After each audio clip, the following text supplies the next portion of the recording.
Black History Month is a time to recognize the cultural and historical contributions of African Americans in this country. But how did Black History Month start? Here's the story about a man who's known as the father of Black history. Dr. Carter G. Woodson was born in Virginia in 1875 to former slaves. He became an accomplished scholar, prolific author, and a visionary. He created what we now celebrate as Negro History Month to right what he saw as the unacceptable wrong, the glaring omission of a formalized Negro history. There was a time following slavery when society had developed a racial worldview, if you will, that African Americans did not possess a history and culture.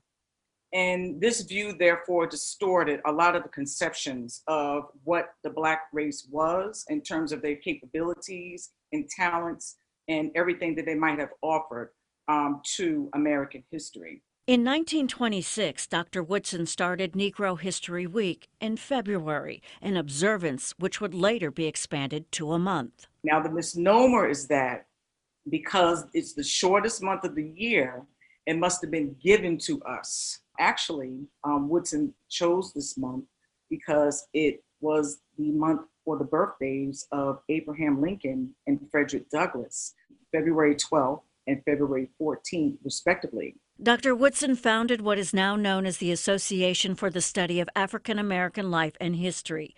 Dr. Deidre Foreman is the president of the association's Manhattan branch, and she says Woodson's goals went far beyond documenting Black heritage. He and others noticed that there was a significant disparity in the educational system in the United States. Carter Woodson overcame that disparity and in 1912 became the second Black person to earn a Ph.D. from Harvard University and the first whose parents were slaves. Woodson's most well-known book, The Miseducation of the Negro, is still studied in classrooms. First published in 1933, it examines the failures of how Black people were taught and how Blacks were conditioned to be less, to be subservient.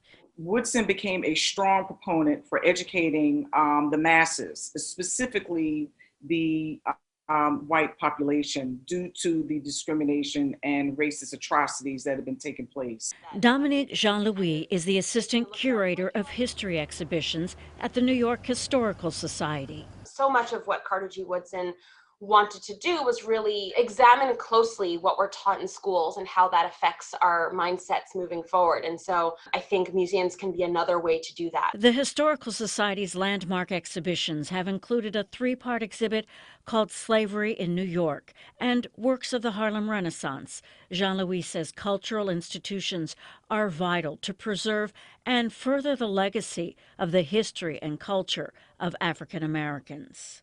Carter G. Woodson is kind of part of this cadre of thinkers, scholars, intellectuals who are really pushing the boundaries of what it means to theorize African American life and what it means to celebrate the history that had happened up until that point. So his connection to Harlem and to New York is really an intellectual one, as well as a social one. Arturo Alfonso Schomburg was a Woodson contemporary and a passionate contributor to the Harlem Renaissance. His vast personal collection of documenting Black history established what we know as the New York Public Library's Schomburg Center for Research in Black Culture. I think what Carter G. Woodson and what Schomburg did, and kind of all of these early advocates of Black history and Black scholarship did, was really lay the groundwork for some of these future Black studies departments and make it acceptable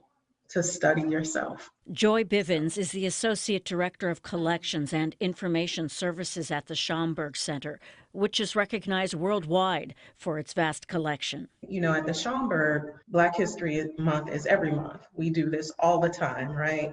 And the riches and unbelievable and undeniable contributions that Black people have made to world history are represented in our collections, are represented through the books that we have, represented through our programs. So I would say that Carter G. Woodson, Negro History Week, all of these were outgrowths of an explosion of interest of the knowledge that this information needed to be out there, and it needed to be promoted as widely to Black people as possible.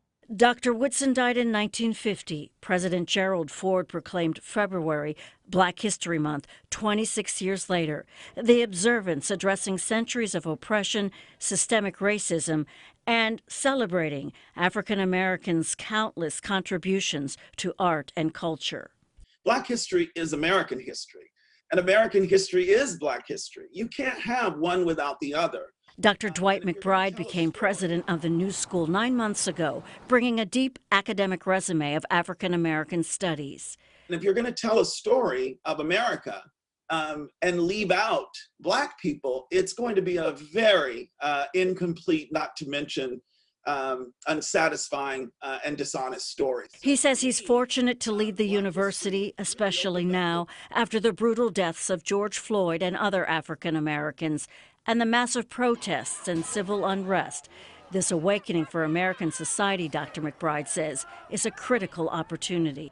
I think Black history, the study of it and the way it happens, not only in schools, but in churches, but now in municipalities, right, in states, in organizations, in corporations. I think that's critically important to creating a more inclusive world, because every successive generation always has the fear, right, I think, of losing or forgetting that the importance of our history. And we've seen, if nothing else, we've seen in recent years what can happen when we neglect and forget our history, right? How dangerous that can be. One of Dr. Carter G. Woodson's noted supporters was civil rights activist and historian W.E.B. Du Bois. Now, as I said in the story, Dr. Woodson was the second African American to earn a Ph.D. from Harvard. Du Bois was the first. As Black History Month continues, you'll see a series of stories here on CBS 2 News. You can also find more reports on our website, cbsnewyork.com.